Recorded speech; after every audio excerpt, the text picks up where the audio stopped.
ask the artist to please head over to the sparkle sign right here. You can see it right here on the right side of the stage. Can we call on Miss Annette and Miss Joy, please? Again, Attorney Annette and Miss Joy to join our Sparkle Stars.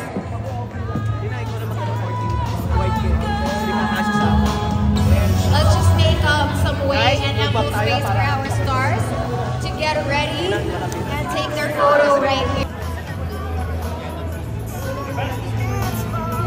But before we end the program, we would like to once again thank our GMA executives and media friends for joining us this afternoon. Please don't forget to share the good news. Once again, August 9, 2024 at the City National Grove of Anaheim, California. August 10, 2024 at South San Francisco High School in San Francisco, California. August 11, 2024 at Southview Alliance Church in Calgary, Canada.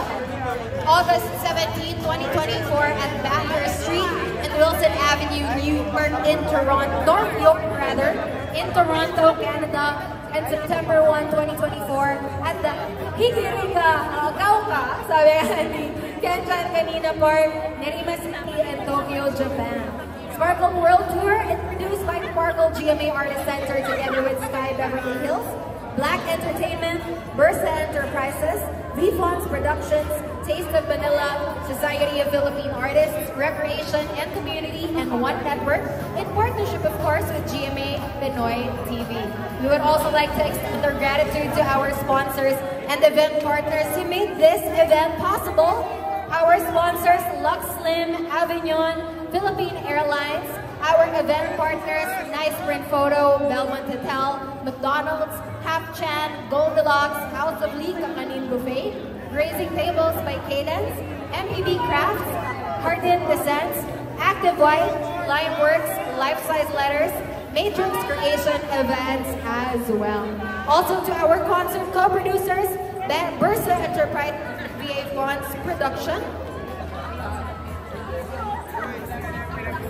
Also to Black Entertainment, One Network Co. Limited and Star Studio Japan, Sky, Beverly Hills, Taste of Manila, and Spark. And our media partner, GMA and GMA Pinoy TV. GMA Pinoy TV is celebrating its 19th anniversary this August, and the Sparkle concerts are the best way to celebrate and appreciate the support of our global Pinoys through the years, especially in the US, Canada, and Japan. So mga global Pinoys, follow GMA Pinoy TV on Facebook, Instagram, Twitter, YouTube, Threads, and TikTok to be updated on your favorite GMA shows and Kapuso stars. To know more, visit gmapinoytv.com. And to officially end the event, I hope you are taking your photos and videos. Don't forget to share it with the hashtag Sparkle World Tour 2020.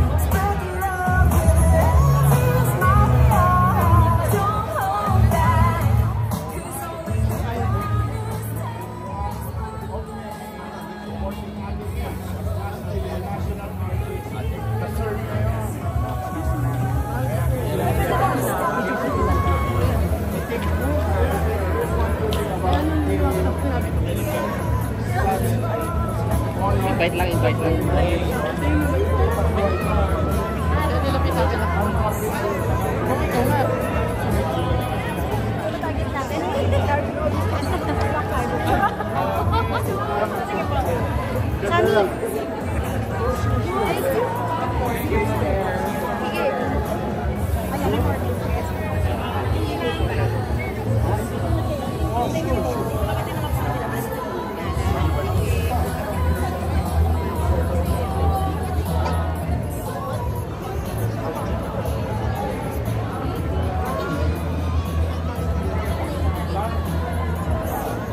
Known for being powerful and versatile performers, how do you choose the songs you perform in your concert? Dan wants to know.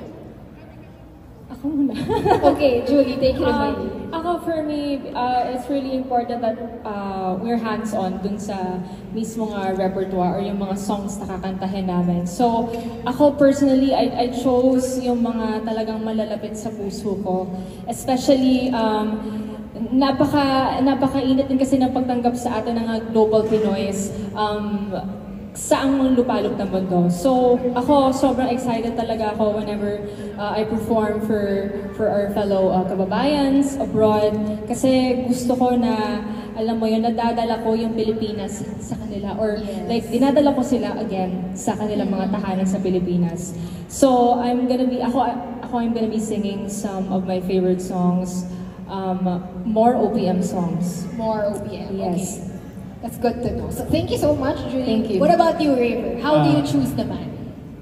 Siyempre, importante din for me yung songs na pipiliin yung mga connect din with the people sa abroad, mga global Pinoys natin. Kasi iba yung nandito sa atin sa Pilipinas and iba rin naman yung mga kapuso natin doon. Yes. Especially na excited sila na makasama kaming lahat. So talagang hands-on and more sa OPM side talaga.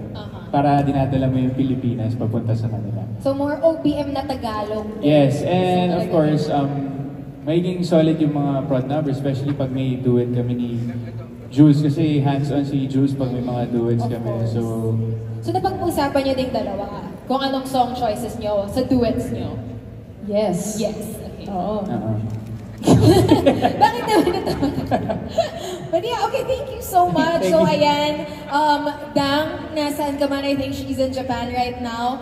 That's what you guys need to watch out for sa pagpunta ng Sparkle sa Japan. But of course, we do have our media friends right here. And with that, I'll turn the mic over to you, starting with Mr. Alan Policarpio. What are your favorite things about Japan? And do you have any special plans while you're in Japan? Syempre, you're part of the first leg of the Sparkle World Tour. Maybe you can dabble a little bit into that with it. So, who wants to take it away? Sige, ako muna. It's actually our second time na ni Bianca sa Japan, but the first time was in Nagoya.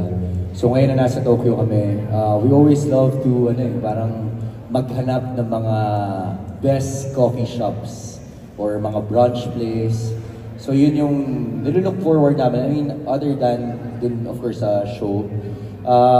At the same time, alam namin kung gaano po karami ang mga global Pinoys sa Tokyo at talagang for sure na excited po sila na mapanood ang aming inihandang show para po sa kanila. So we're really looking forward dun po sa araw po nila.